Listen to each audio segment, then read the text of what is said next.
Our Region's Business is sponsored by PNC for the Achiever in you. Welcome to Our Region's Business with your host, Bill Flanagan. Today on Our Region's Business, Pittsburgh's conflict kitchen and why it's attracting international attention. Plus, building a better battery to make solar and wind power more viable. But first, what may just be a better way to sell cars? Outside of a house, it is the biggest purchase most of us ever make. And thanks to the internet, buyers are more sophisticated than ever before. It's leading auto dealers to rethink the way they approach the transaction. And recently, #1 Cochran rolled out its answer right here in our region.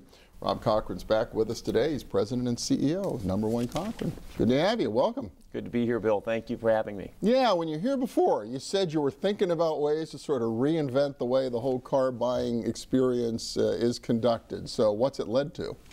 Well, we've been thinking about this for several years, actually, and listening to customer feedback. The customers have really never liked the back and forth process that the industry has been famous for.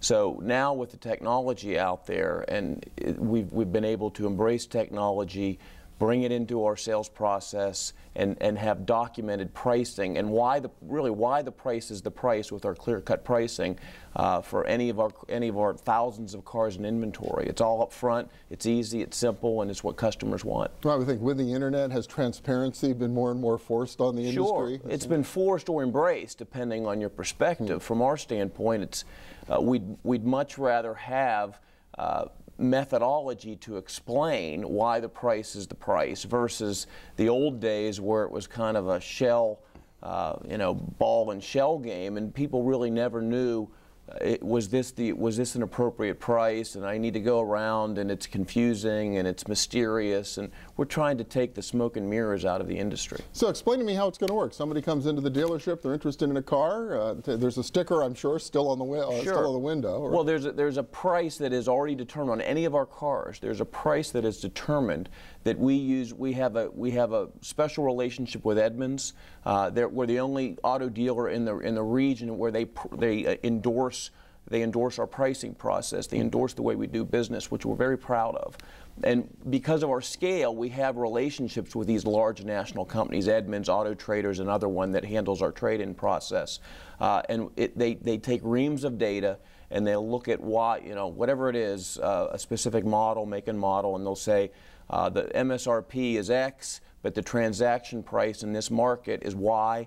We price it at that level, and we just say, why do we need to go back 3 and 4 times? Here's the price. Let's get on with it. Find what you really want, and avoid the parts of the practice that people don't like. Wow. So it applies to new as well as used. What about trade-ins? Yes, trade-ins we run through the Auto Trader program. They called it their trade-in marketplace, where somebody will come in. Auto Trader is the only. Again, we have a special relationship with them. We actually have their buying centers in Pittsburgh. Nobody else has that. If somebody's trading a vehicle in, Auto Trader is the only national company that we know of that will offer to actually purchase the car, not just offer an opinion, but purchase the car. So if you're trading your Ford F-150 3-year-old truck in, Auto Trader will say, we'll pay you X amount of dollars for it. We'll use that as a guide. We will then, with our people, we'll look at it. In most cases, we can offer more. But if for some reason the market conditions don't allow us to offer what Auto Trader does, we'll use Auto Trader, and the customer ends up getting the higher of the two. So again, it demystifies the process. It strikes me you got to do a little bit of retraining in both your salespeople and your customers to really make this work. Sure, you do. And one of the hidden benefits, really, from a salesperson standpoint, is for most people, and really for the new people coming into the industry, they don't like the process either. The salespeople don't like the process, particularly the younger salespeople. They're like, I don't want to go and try to twist somebody's arm and make them come up with another $300. That's no fun. So we arm our salespeople. Here's the data. Find what works for the customer, and we're opening up a new part of the labor force to come in and to sell cars, which is exciting for us. And we've had people that have been recruited in the last few months that we would never have been able to recruit before because the process is friendly. Interesting. Okay, so then, but what do you? There have to be some customers, and I imagine it's not most of the customers, but there's got to be a subset who loves the negotiation. They love to beat you down for an extra couple of $100 off, and they're not going to go away happy unless they have that opportunity. What do you do about that person? Well, you know, our job is we can't satisfy everybody, right? Our focus is on the bulk of the market.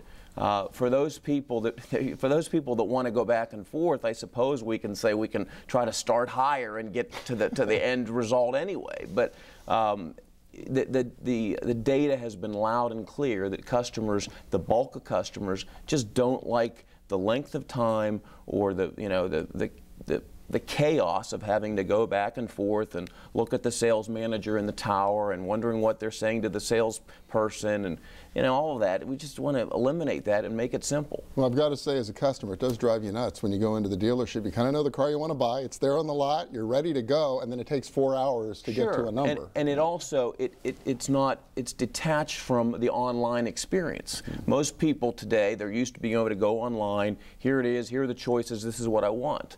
We want to have the showroom experience mirror the online experience, and traditionally the industry has not offered that type of experience. So we're really excited about doing it. You launched it when? We launched it just before Memorial Day. Okay. We didn't go to market. We launched it in our stores. We began training. We began thinking about it really 2 years ago and working on the relationships with Auto Trader and Edmunds and those types of companies. We went through, we rewrote our entire sales process beginning at the latter part of last year, and then we began training in the spring to our salespeople, intense training, rewiring a lot of their habits.